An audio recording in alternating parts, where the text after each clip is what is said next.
আমি আজ নিয়ে চলে এসেছি কতগুলো ইউনিক কিচেন ট্রিক্স।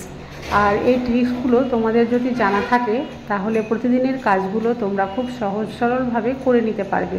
তো এই ধরনের নতুন নতুন কিচেন ট্রিক্স যদি পেতে চাও তাহলে অবশ্যই চ্যানেলটি সাবস্ক্রাইব করে পাশে থাকো। আর যদি আগে থেকে সাবস্ক্রাইব করে থাকো তাহলে তোমাদের জন্য রইল অসংখ্য ধন্যবাদ। পিকে ম্যাজিক ফুড ফ্যাক্টরিতে তোমাদের সকলকে স্বাগত জানিয়ে শুরু করছি প্রথম ট্রিক। এই ধরনের কলার খোসাগুলো আমরা ফেলে দিই, কলাটা খেয়ে নিই কিন্তু খোসাটা ফেলে দিই। আজকে আমি খোসাটা না ফেলে এই খোসাটা একটা অন্য কাজেই ব্যবহার করব। আর কী কাজে ব্যবহার করব ভিডিওটা স্কিপ না করে দেখতে থাকো।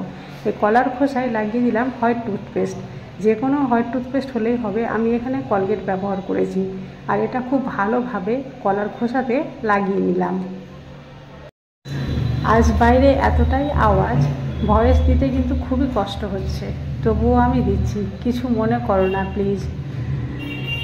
কলার খোসায় এইভাবে টুথপেস্ট লাগানোর পরে হাতের উপরে এইভাবে আমি ঘষে নিচ্ছি। অনেক সময় আমাদের হাতে কাজ করতে গিয়ে ট্যান পড়ে যায়, কালো দাগ পড়ে যায়। যদি এটা প্রতিনিয়ত আমরা এইভাবে যদি ঘষে নিই তাহলে কিন্তু আস্তে আস্তে এই দাগগুলো একেবারে রিমুভ হয়ে যাবে।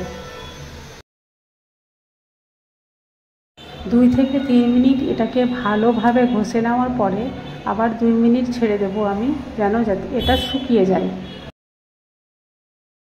হাতটা যখন শুকিয়ে যাবে তখন এটাকে নর্মাল জল দিয়ে ধুয়ে নিলে হাতটা হয়ে যাবে একেবারে চকচকে ঝকঝকে।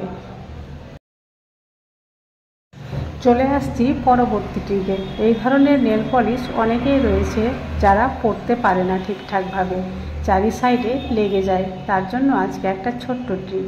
কাপড় শুকতে যাওয়ার যে চিমটা থাকে বা ক্লিপ থাকে, সেই ক্লিপের সাহায্যে কিন্তু নেল পলিশ খুব ভালোভাবে পরা যাবে। দেখো আমি আঙুলে কিন্তু এই ক্লিপটা এইভাবে লাগিয়ে দিলাম আর 2 দিকের অংশটা কিন্তু টান টান হয়ে থাকলো। এরপরে যদি আমি নেল পলিশ লাগাই তাহলে এদিকে ওদিকে নেল পলিশটা চলে যাবে না, ঠিক একেবারে ভালোভাবে নেল পলিশটা নখের উপরে লেগে যাবে। ট্রিকটি যদিও ছোট্ট কিন্তু খুব উপকারী। যদি ভালো লাগে অবশ্যই অ্যাপ্লাই করিও। চলে আসছি পরবর্তী ট্রিকে।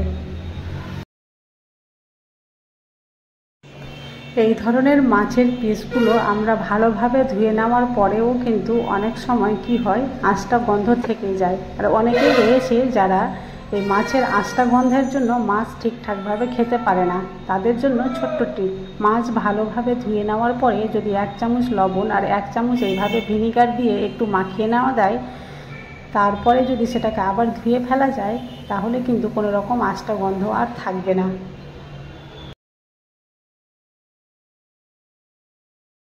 মাছের পিসগুলো খুব ভালোভাবে ধোয়া হয়ে গিয়েছিল, তা সত্ত্বেও এটা দেওয়ার পরে দেখবে কতগুলো নোংরা বের হয়েছে।